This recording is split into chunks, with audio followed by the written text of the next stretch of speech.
دنیا بدل چکی ہے، مگر اقوام متحدہ کی سلامتی کونسل کا بنیادی ڈھانچہ آج بھی بڑی حد تک اسی عالمی نظام کی عکاسی کرتا ہے جو دوسری جنگ عظیم کے اختتام پر وجود میں آیا تھا۔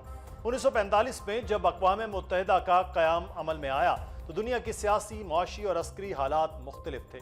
سلامتی کونسل میں 5 بڑی طاقتوں کو مستقل رکنیت اور ویٹو کا اختیار دیا گیا تاکہ عالمی طاقتوں کے درمیان براہ راست تصادم کو روکا جا سکے، عالمی امن و سلامتی کے نظام کو استحکام ملے اور اقوام متحدہ کی عملداری برقرار رہے۔ لیکن 8 دہائیوں بعد سوال یہ ہے کہ کیا 1945 کا یہ بندوبست 2026 کی دنیا کی حقیقتوں کی نمائندگی کرتا ہے؟ آج اقوام متحدہ کے رکن ممالک کی تعداد 193 ہے، دنیا کی آبادی 8 ارب سے تجاوز کر چکی ہے، عالمی معیشت، طاقت کے مراکز اور جغرافیائی ترجیحات تبدیل ہو چکی۔ ایشیا، افریقہ، لاطینی امریکہ اور دیگر خطوں کی عالمی سیاست میں اہمیت پہلے سے کہیں زیادہ ہے۔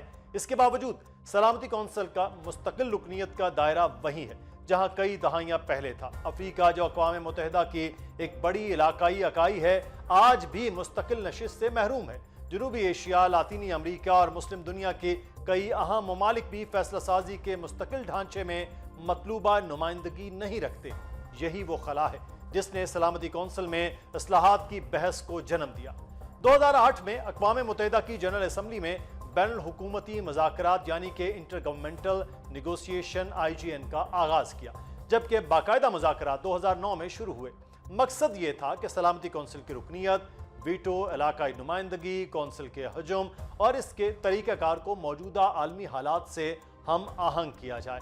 مگر تقریباً 2 دہائیاں گزرنے کے باوجود اصلاحات کا معاملہ کسی حتمی اتفاق رائے تک نہیں پہنچ سکا۔ اسی تعطل کی بنیادی وجہ صرف یہ نہیں کہ کونسل میں کتنی نشستیں ہونی چاہیے، بلکہ اصل اختلاف اس سوال پر ہے کہ اختیار کس کو دیا جائے اور کس بنیاد پر دیا جائے۔ ایک طرف برازیل، جرمنی، بھارت اور جاپان پر مشتمل G4 گروپ مستقل رکنیت میں توسیع کا مطالبہ کر رہا ہے، دوسری طرف افریقی ممالک تاریخی محرومی کا ازالہ کرتے ہوئے 2 مستقل نشستیں، مکمل اختیارات اور ویٹو کا حق چاہتے ہیں۔ فرانس اور میکسیکو بڑے پیمانے پر انسانی المیوں، نسل کشی اور جنگی جرائم کے معاملات میں ویٹو کے استعمال پر رضاکارانہ پابندی کی بات کرتے ہیں، جبکہ پاکستان کی قیادت میں یونائٹنگ فار کنسنسس یعنی کہ UFC ایک مختلف راستہ تجویز کرتا ہے۔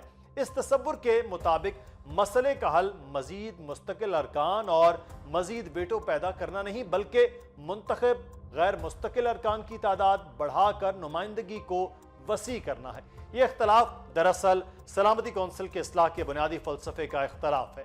کیا اصلاح کیا مطلب صرف یہ ہے کہ موجودہ 5 مستقل ارکان کے ساتھ چند مزید ممالک کو مستقل رکن بنا دیا جائے، یا اصلاح کا مقصد یہ ہونا چاہیے کہ زیادہ سے زیادہ ممالک کو عالمی امن و سلامتی کے فیصلوں میں مؤثر اور جواب دہ انداز میں شریک کیا جائے؟ یہ سوال اس لیے بھی اہم ہے کہ ویٹو کا اختیار سلامتی کونسل کی فیصلہ سازی کا سب سے حساس پہلو ہے۔ ایک مستقل رکن کی مخالفت پوری قرارداد کو روک سکتی ہے، خواہ دیگر ارکان کی اکثریت اس کے حق میں ہو۔ غزہ سمیت مختلف عالمی بحرانوں میں سلامتی کونسل کے اندر پیدا ہونے والا تعطل اس بحث کو مزید اہم بناتا ہے کہ کیا دنیا کو مزید ویٹو رکھنے والی طاقتوں کی ضرورت ہے یا زائدہ نمائندہ اور جواب دہ فیصلہ سازی کی؟ اگر اصلاحات کے نام پر مستقل ارکان کی تعداد بڑھا دی جائے تو کیا اس سے طاقت کا ارتکاز کم ہوگا یا صرف مستقل مراد کے؟ کیا مزید ویٹو عالمی بحرانوں کے حل میں مدد دے گا یا فیصلہ سازی کو مزید پیچیدہ بنا دے گا؟ اور ایک بار کسی ملک کو مستقل رکنیت مل جائے تو بعد میں مستقبل میں جواب دہ کیسے رکھا جائے؟ یہیں سے اصلاحات کے ایک متبادل تصور کی اہمیت سامنے آئی۔ UFC ماڈل کے مطابق سلامتی کونسل میں منتخب ارکان کی تعداد 10 سے بڑھا کر 20 کی جا سکتی ہے، طویل مدتی اور دوبارہ انتخاب کی قابل نشستیں دی جا سکتی ہیں تاکہ مختلف خطوں کو مستقل مراد کی بجائے مسلسل اور بامعنی نمائندگی کا موقع ملے۔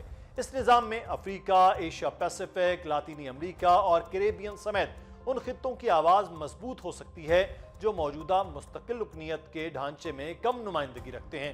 یہ طریقہ کار سلامتی کونسل کو ایک جامد ادارے کی بجائے ایک ایسے فورم میں تبدیل کر سکتا ہے جو بدلتی ہوئی عالمی سیاست کے ساتھ خود کو مسلسل ہم آہنگ کرتا ہے۔ اصلاحات کا مقصد کسی ایک ملک یا گروپ کو مزید طاقت دینا نہیں ہونا چاہیے، مقصد یہ ہونا چاہیے کہ سلامتی کونسل زیادہ نمائندہ، زیادہ جواب دہ، زیادہ شفاف اور زیادہ مؤثر بنے۔